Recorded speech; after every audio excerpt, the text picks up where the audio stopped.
La technique de pêche à la sardine est, on va dire, calée sur l'éclairage diurne. C'est-à-dire qu'il faut être le plus près possible de la zone de pêche pour démarrer la pêche au lever du soleil.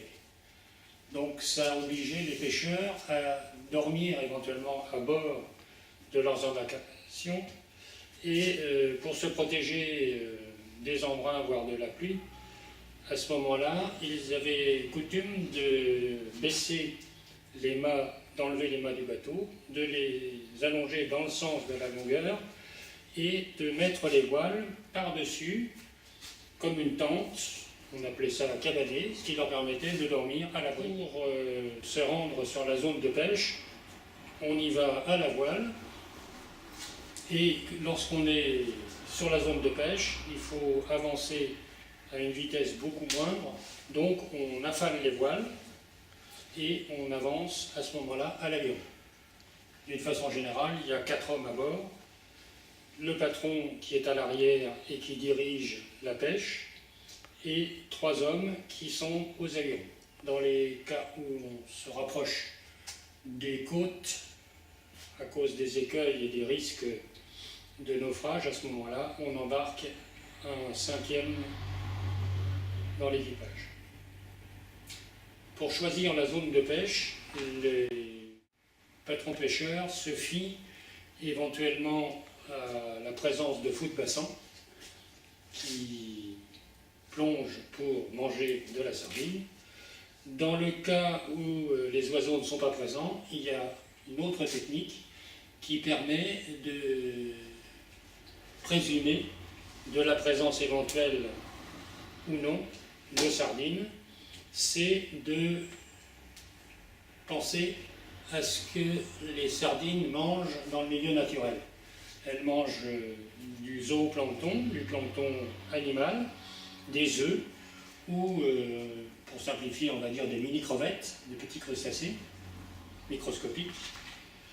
Et ces crustacés, eux, mangent des algues planctoniques, du phytoplancton, dont la concentration,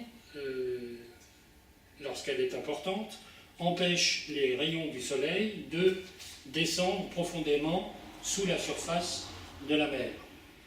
Pour se rendre compte si la zone est riche en algues planctoniques, les pêcheurs utilisaient un caillou blanc, provenant en général d'une veine de quartz, et l'amarraient à un bout qu'ils descendaient le long du bord.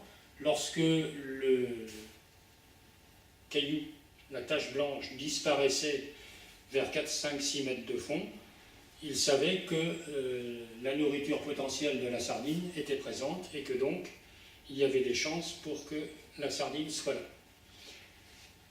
À ce moment-là, il fallait faire remonter la sardine vers la surface. Donc, ils utilisaient de la rogue, c'est-à-dire des œufs de morue, qui étaient salés. La rogue venait de Norvège. Le port principal était Bergen.